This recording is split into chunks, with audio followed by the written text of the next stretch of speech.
So this is the power of smart objects. I'm going to have my change label here layer, and I'm going to want to be able to get that warp effect on there.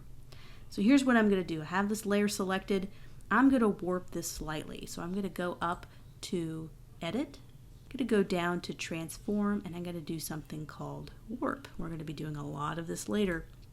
So I have this warped, and I can bend and move this smart object and have it go more along a curve. So you can kind of see it looking like it's curving along the label, and I'm just changing these handles to give it a more curved appearance so it just doesn't look straight up and down. I'm going to press enter.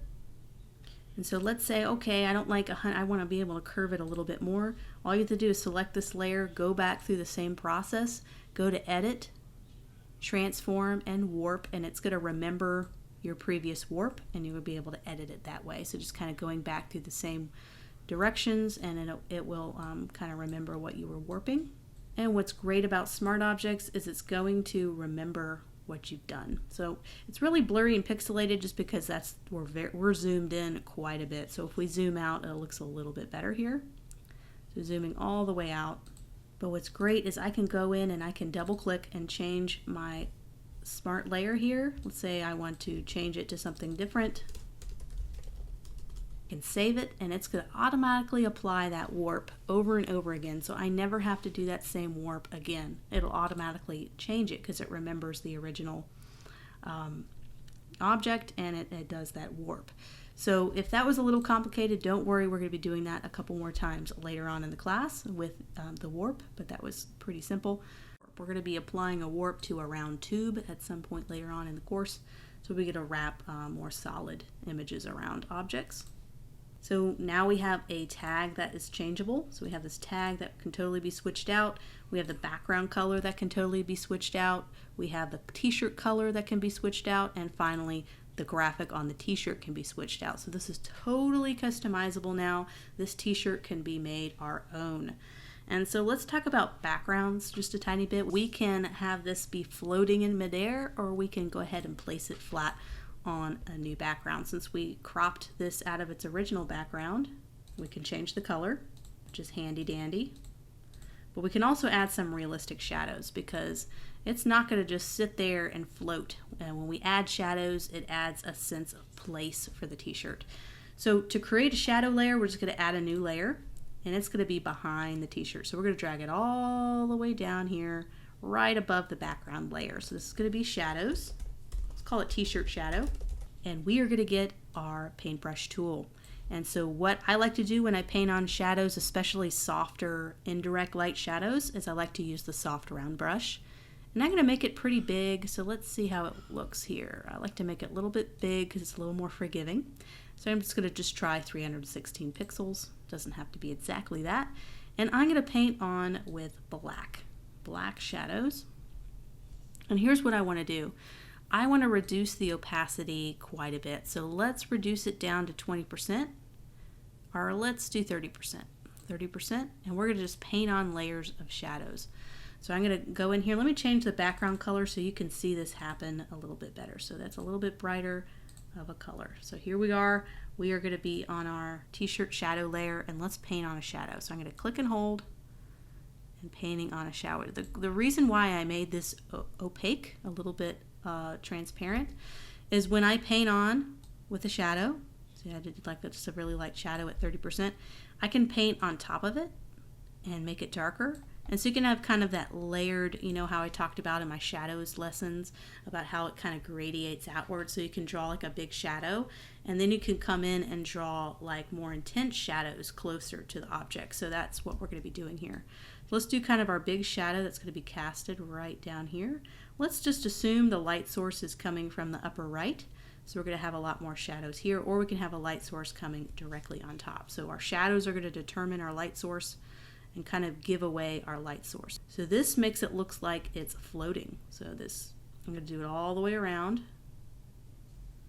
So this is going to give that appearance of floating.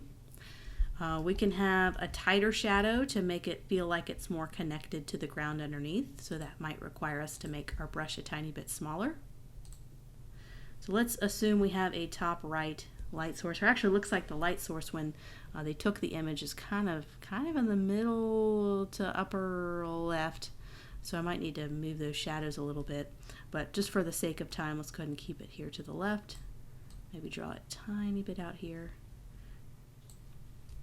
And so what I'm doing is I'm going back in and I'm painting over again. And so when you have the 30%, it's going to add on top a darker layer.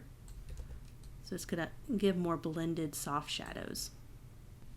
And so those shadows can make a big difference. If you feel like it's getting a little dark and it's already really dark and you want to lighten it, you can always just change the opacity of the main shadow layer. So I'm going to toggle that on and off to see the effect that it had, and you can reduce the opacity. So maybe it's not quite as strong. But when I change the color, the shadows are going to kind of change with it. Let's do kind of a top-down lighting source so it'll have even shadows all throughout the t-shirt.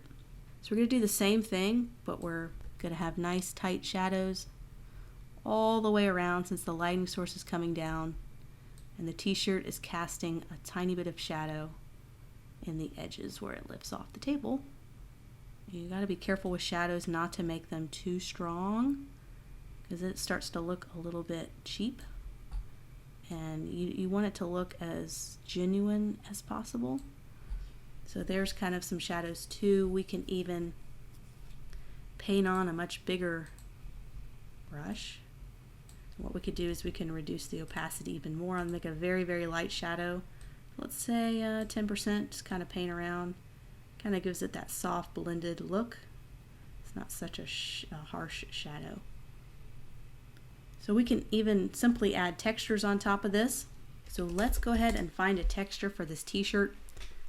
It has a retro gaming kind of illustration on it, so we want to find something that would fit that kind of style.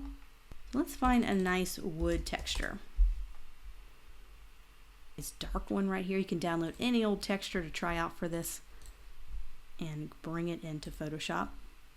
And since we already painted on the shadows, we don't have to do a whole lot in terms of making it fit nicely. I think it already fits really nicely.